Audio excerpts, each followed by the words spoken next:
gráfico de tendência ele é um gráfico que mostra como um determinado indicador se comporta ao longo do tempo. Ele nos apresenta como os dados se comportam ao longo do tempo.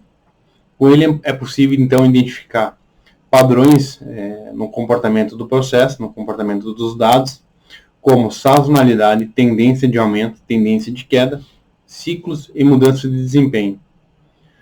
Então, o gráfico de tendência ele deve também sempre fazer parte de estudos em relação à variação de um processo ou um sistema. O gráfico de tendência ele é muito simples e muito fácil de ser construído. Ele também é chamado de gráfico de séries temporais. Inclusive no Minitab ele é chamado de gráfico de séries temporais. Um exemplo de gráfico de tendência: o departamento comercial de uma empresa coletou os dados de números de reclamações reclamações diárias durante 15 dias. Então, foi gerado um gráfico de tendência. Você pode observar aqui, então, no eixo horizontal, nós temos a variável que representa o tempo, e no eixo vertical nós temos a variável a sendo monitorada, que nesse caso é o número de reclamações. Então, analisando aqui o gráfico de tendência, a gente pode observar que no início aqui do histórico tem uma oscilação, tem uma variação e tem uma tendência de crescimento em relação ao número de reclamações até o dia 8. Do dia 8 para o dia 9 houve uma mudança e essa mudança resultou em uma melhoria. Por quê? Porque o indicador caiu, né? O número de reclamações caiu e se estabilizou. Então, com o gráfico de tendência, a gente consegue analisar os dados, analisar os comportamentos dos dados em relação ao tempo. Mas como então, como a gente gera, quais são as etapas para gerar um gráfico de tendência? Primeiro, você deve identificar uma atividade que você deseja mensurar ao longo do tempo. Segundo, você deve definir um intervalo de tempo, ou seja, isso fica a teu critério. Mas, por exemplo, você pode definir que o teu gráfico vai ser o tempo, o intervalo de tempo vai ser em minutos, pode ser em horas, pode ser em dias, pode ser em semanas, pode ser em meses. Terceiro, você deve então fazer a coleta dos dados e gerar o gráfico. Quarto, por último, você deve analisar possíveis comportamentos em relação ao gráfico que você acabou de gerar. Mais um exemplo de gráfico de tendência, acompanha comigo aqui. 30 pedidos foram processados por uma empresa e o tempo de processamento de cada pedido foi medido. Os dados estão na tabela abaixo. Vamos fazer um gráfico de tendência para entender melhor o que está acontecendo. Então aqui a gente tem os dados dos 30 pedidos com o tempo de cada pedido. A gente gerou um gráfico de tendência. E aí nesse gráfico de tendência a gente consegue analisar o comportamento, analisar os dados. Então, aqui no eixo horizontal nós temos os pedidos, os 30 pedidos, e no eixo vertical aqui nós temos o controle, o tempo, né, o controle de tempo em relação aos pedidos. Então, a gente pode observar que tem uma oscilação, tem uma variação e tem uma leve tendência de crescimento ao longo do tempo. Imagine que a gente fosse traçar aqui uma linha reta, fica mais claro de perceber uma leve tendência de crescimento. Bom, isso quer dizer o quê? Quer dizer que ao longo do tempo, conforme o tempo vai passando, os pedidos estão demorando mais para serem processados. Logo abaixo aqui do gráfico a gente tem uma conclusão. Analisando o gráfico, podemos ver de maneira muito mais clara o comportamento do indicador. Podemos ver que o tempo, que é a variável sob análise aqui, aparentemente apresenta uma tendência de aumento. Isso significa que, conforme o tempo vai passando, demora-se mais para realizar essa tarefa, ou seja, para realizar o processamento do pedido.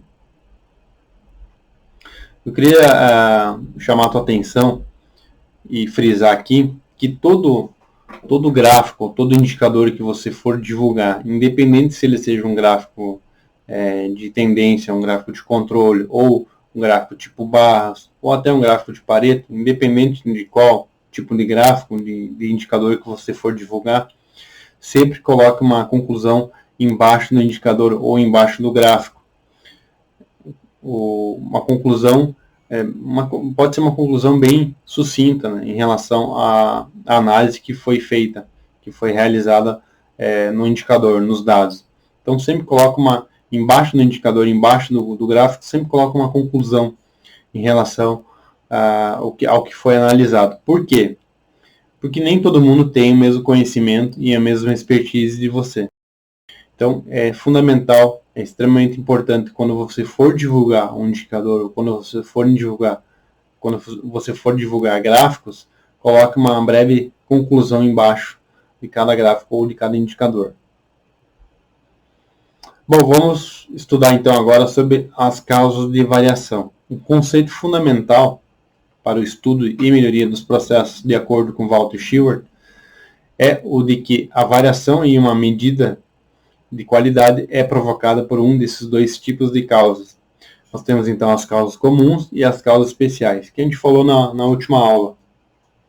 Então, as causas comuns são aquelas causas que são inerentes ao processo todo o tempo, afetam todos que atuam no processo e afetam todos os resultados do processo. Ou seja, as causas comuns são aquelas a oscilação tradicional do processo, né, a variação tradicional do processo.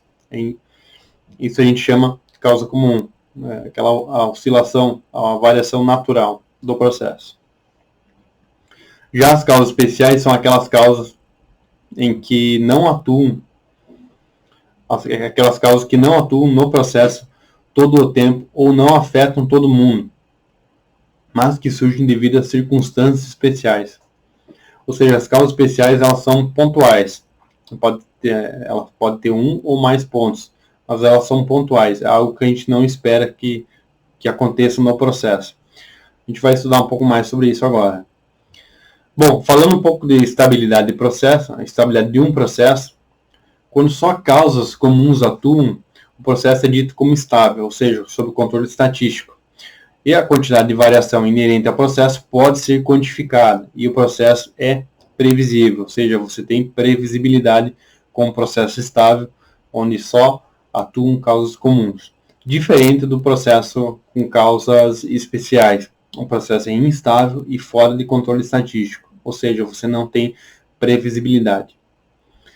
Um exemplo de fontes de variação, um exemplo no nosso dia a dia, dirigir de casa até o trabalho. Ou se você trabalha em home office, dirigir de casa até o shopping ou até o supermercado. Nesse caso, nesse exemplo, quais seriam então as variações de causa comum? Semáforo estar em vermelho ou verde, volume de tráfego, pedestres atravessando a rua, aguardar para fazer conversões. E quais seriam então as variações de causas especiais nesse exemplo?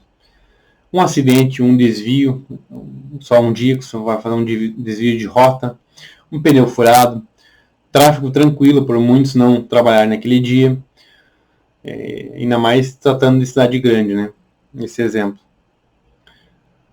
Bom, falando um pouco então sobre variação do processo, como descrever a variação do processo, o VOP, considere os dados de inventário mensal de uma empresa durante 2 anos. Perguntas: como você analisaria esses dados? Qual o gráfico mais adequado? Aqui nós temos os dados, então, do ano, as dados por mês, né, do ano 2019 e do ano 2020. Então, o melhor gráfico, o gráfico mais adequado seria o gráfico de tendência, que vai nos apresentar o histórico ao longo do tempo. Também, logo abaixo aqui nós temos a estatística descritiva dos dados. Mas em resumo, aqui o N é o número de amostras, então aqui seriam 12 meses, a média do processo, o desvio padrão, o mínimo em relação ao valor mínimo do inventário, em relação aos dados, quartis 1, mediana, quartis 3 e o máximo valor encontrado em relação aos dados, em relação ao inventário. Em relação à causa de variação, diferentes estratégias então são necessárias para melhorar um processo de causa comum ou um processo de causa especial. Então, processos estáveis, ou seja, de causa comum, a gente deve analisar todos os dados e procurar entender os problemas sistêmicos. Ou seja, se você tem um processo estável somente com causas comuns e você quer reduzir essa variação, reduzir essa variabilidade, você deve então atuar no sistema como um todo. Se você tem um processo instável, ou seja, com várias causas especiais, você deve procurar entender essas causas especiais e buscar atuar de forma pontual nas causas especiais.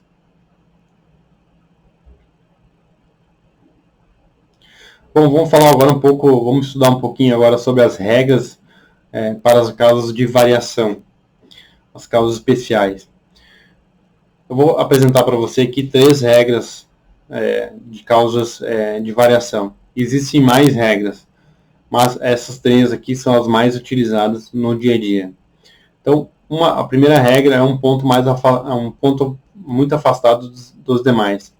Então, a gente pode perceber que o histórico, né, dos dados, e aí um ponto se afastou dos demais. Então, quando um ponto se afasta dos demais, a gente caracteriza como causa especial.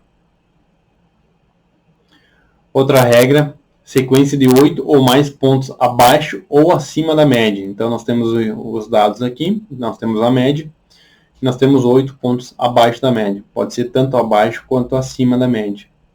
Isso caracteriza também causa especial, ou seja, alguma coisa aconteceu nesse período.